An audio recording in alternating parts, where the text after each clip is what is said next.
pemanas. Kalau nggak ada heating mantle, kita bisa menggunakan yang namanya hot plate. Hot plate atau kalau di sebelah itu punya kita kompor pemanas ya. Ya.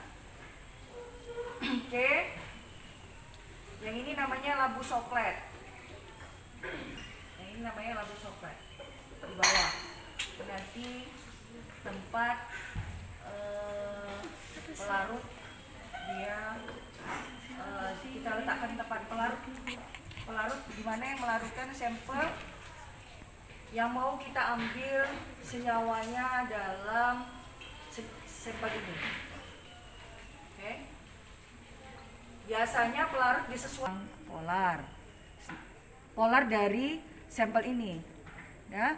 Kalau senyawa yang mau kita ambil dia non polar itu sifat pelarutan ya. Polarity itu sifat kelarutan dari sampelnya. Kalau mau kita ambil senyawa non polar dari sampel ini, maka pelarutnya juga harus kita gunakan pelarut non polar atau pelarut organik kita bilang. Nah, dah kita acak aja, nanti kalau saya suruh lagi beli pelarut mahal lagi gitu. Nah, jadi saya ambil yang sederhana aja. Pelarutnya Aquades saja, mau kita ambil secara teh, kita mau lihat bagaimana cara kerjanya. Oke, ini tadi labu soklet. Ini namanya sifon. Namanya sifon. Oke. Yang ini namanya kondensor. Yang ini namanya kondensor. Sifon tempat meletakkan sampel. Ya. Sifon tempat meletakkan sampel. Kondensor sebagai pendingin. Lihat ini bolanya, pendingin bola kita sebut kalau nama lain. Jadi ini 1, 2, 3, 4, 5, 6, 7 ya. Ada pendingin bola 7, ada pendingin bola 9, macam-macam lah. Tapi biasanya kita sebut sebagai kondensor. Kenapa harus ada kondensor? Karena kita akan memanaskan di sini.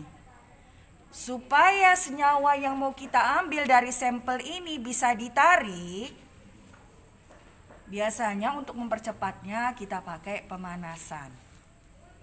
Sudah, kita gunakan pemanasan, kita pakai heating mantle, kita pakai hot plate, kita pakai juga mungkin bisa kayak plat pemanas kayak kompor yang di sebelah.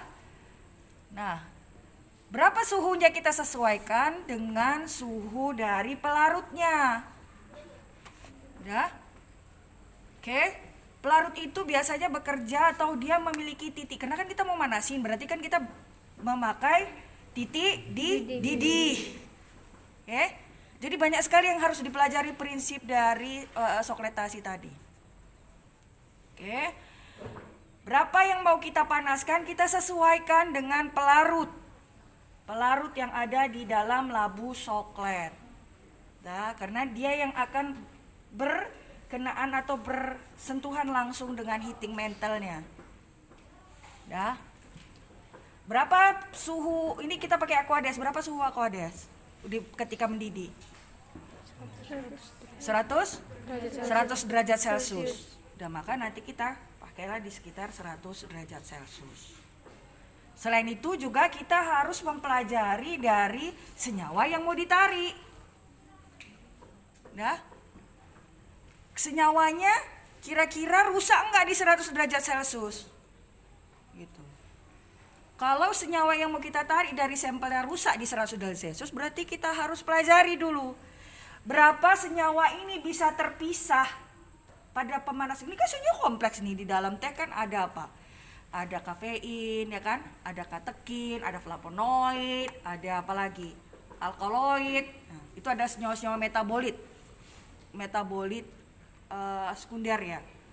Nah, jadi yang mau kita tarik apa? Jadi harus kita tetapkan dulu, karena biasanya dalam satu sampel dia lebih dari beberapa senyawa. Jadi harus kita tetapkan dulu. Oh, misalnya kita mau tarik kafein.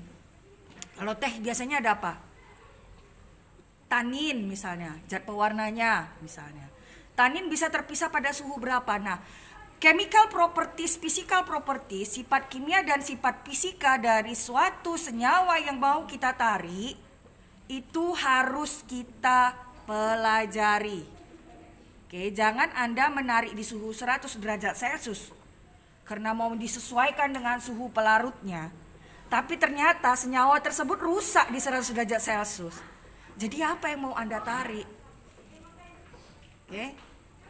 Jadi Bu, kalau nggak bisa ya kita cari pelarut polar lainnya alternatif. Dah, misalnya dia hanya bisa Bu di suhu 70 derajat Celcius atau di suhu 67. Ya berarti kita sesuaikan. Apa pelarut polar lainnya? Misalnya metanol. Misalnya yang semi polar. Dah, misalnya etanol. Larut sapu jagat tuh, larutan sapu jagat. Dia bisanya di 76 derajat Celcius. Bu. Karena kalau kita tunggu 100 derajat Celcius dia bisa naik-naikin Bu, tapi senyawanya rusak. Nah, maka kita pakailah pelarut lain yang bisa dipanaskan di bawah 100 derajat Celcius. Kita pilihlah apakah dia metanol, apakah dia etanol. Dah, itu adalah pelarut-pelarut polar yang saya ketahui. Tapi kalau sudah propanol, butanol itu udah lebih ke semakin panjang lantai karbon. Yang udah dicuci aja. Ini namanya batu didi sebenarnya. Ada yang ini sih, cuma yang saya nampak inilah, jadilah. Kenapa dia lebih membantu proses pendidihan, makanya saya suruh si Padlan tadi memotong-motong atau memecah batu ini. Yang lain ada lagi? Kenapa pemanasan itu kan mempercepat laju reaksi kan? Ya kan? Jadi semakin panas, semakin tinggi temperatur, semakin cepat laju reaksi. Kan kita mau mereaksikan supaya lepas reaksi ikatan dari senyawa tadi. Salah satunya harus kalian pelajari apa saja yang bisa mempercepat laju reaksi. Nah, kan semakin tinggi pemanasan semakin banyak tumbukan, semakin banyak ikatannya yang bertumbukan, lama-lama menjadi pecah ikatannya, lisis. Oke, apalagi?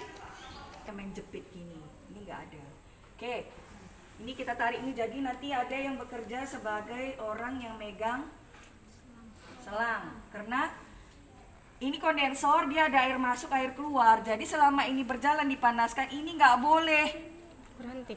nggak jalan, nggak boleh berhenti airnya. Kenapa? Pecah nanti lampunya.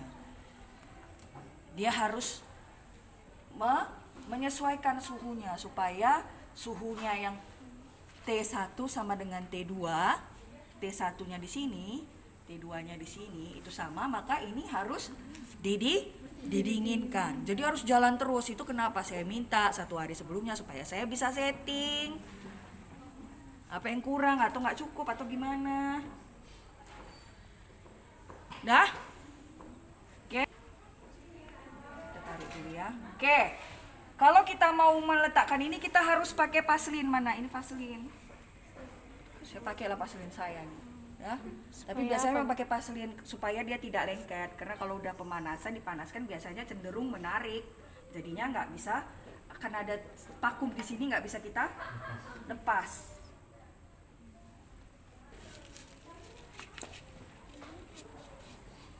Sini aja lah ya, nanti payah pula nanti.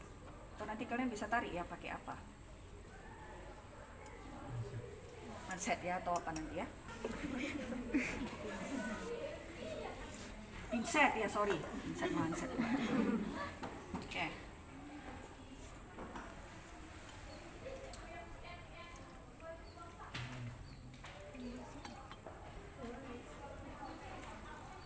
Kita pasangnya dari sini.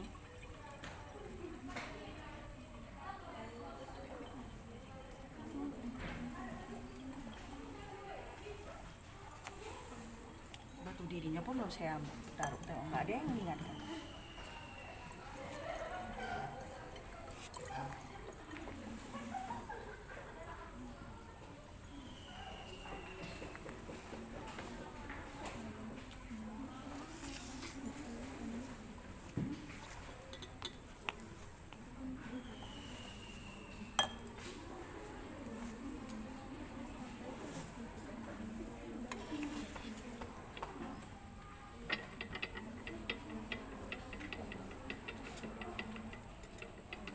Nah, ini selangnya ada 2 ini kan.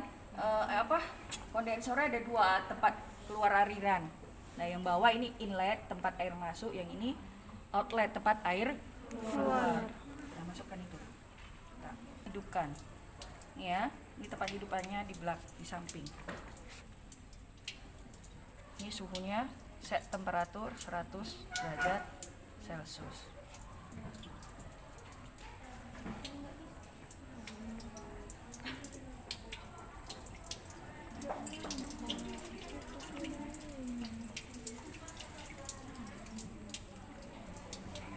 Jadi ketarik, siklusnya jatuh lagi, balik udah berapa siklus.